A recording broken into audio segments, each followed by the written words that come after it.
Our doubts started pouring down on her mind.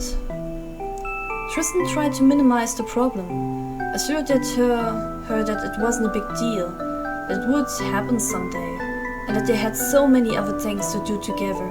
But Ambre wasn't listening anymore. She absolutely wanted to go see a doctor to get her body checked up, to understand the problem and fix it. She wasn't going to give up so close to her goal. Her partner avoided the subject as much as possible, appeared distant and refused any medical checkup.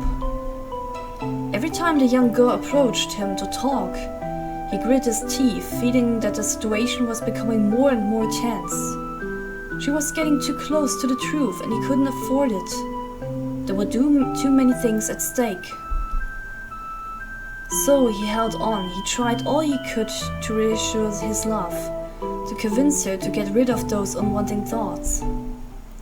But Tristan, shoulders yielding under the weight of his burden, was too tired to anticipate Ambre's every move.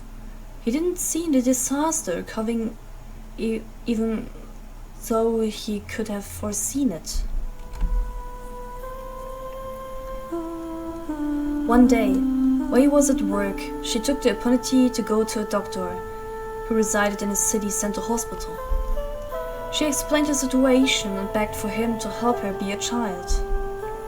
He gave a long sigh while staring at her from head to toe. In an arduous voice, he kindly whispered to her, "You know, there is no need to try that hard. You will only hurt yourself further. Don't bury your head in the sand. You're very well aware of your sterility, aren't you? It's not the end of the world, you know. There are assisted procreation techniques that works very well in other ways, like in vitro fertilization, for example.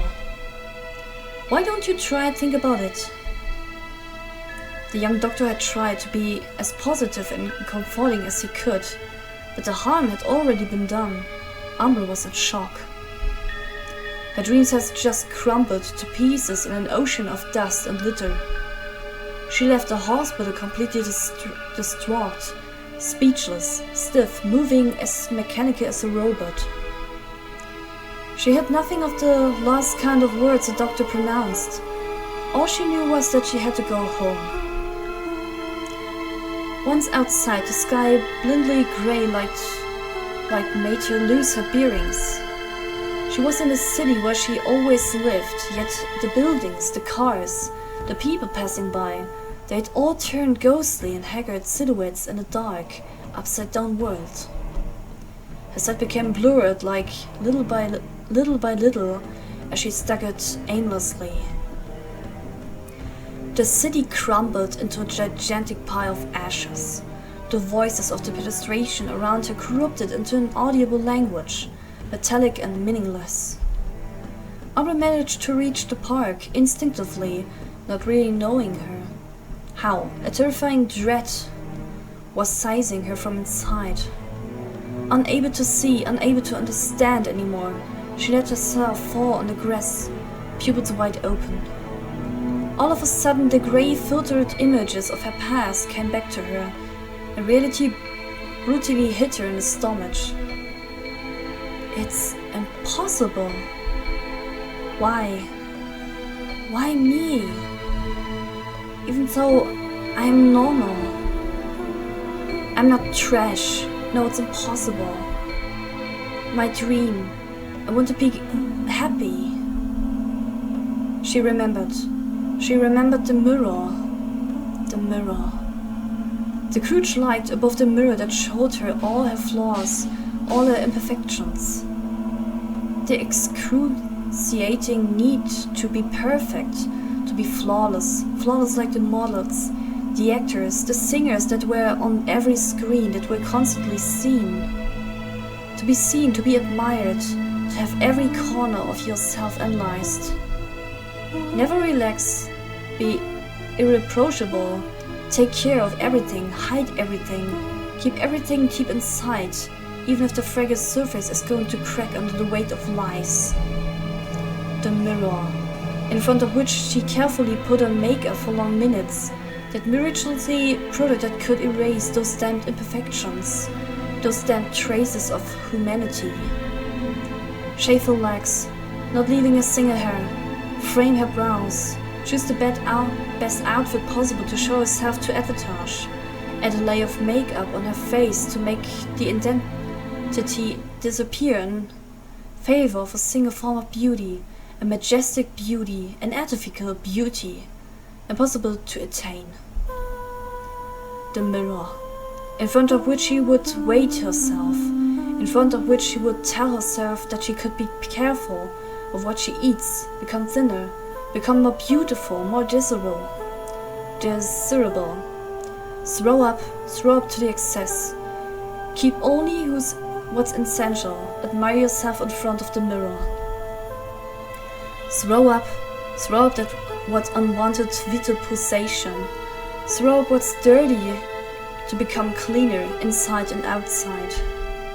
Destroy the dirtiness. Everything that's dirty become pure, immaculate, perfect. The mirror.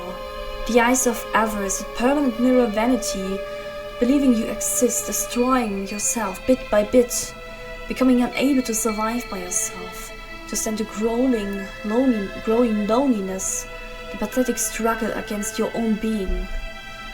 Mind almighty against the body, forcing it to submission, forcing it to remodel itself to fit your every wish, forcing it to become your soul's one own and only avatar. Not being able to accept yourself anymore, the endless impetus of the time, nature, a constant effort to kill yourself, to prevent yourself from existing. An ethereal body, fantasized, a corpse body. The mirror. The mirror is scrutinizing the depths of my heart. It knows everything, it sees everything. I can't escape it. I cannot escape.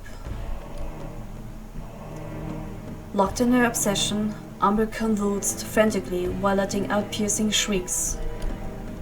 It has to stop. It has to stop. Suddenly, the emotional pressure becomes so strong that she completely lost all sense of reality and her mind cracked up. She didn't move anymore. She no longer pronounced a single word. Motionless on the park's grass, terrified, eyes immobile, you could have believed she was dead if she hadn't been breathing faintly. The world seemed to freeze, explode, die in an insufferable shriek of agony. Her world. The clock had struck midnight, but Cinderella wasn't ready to give up on her dream.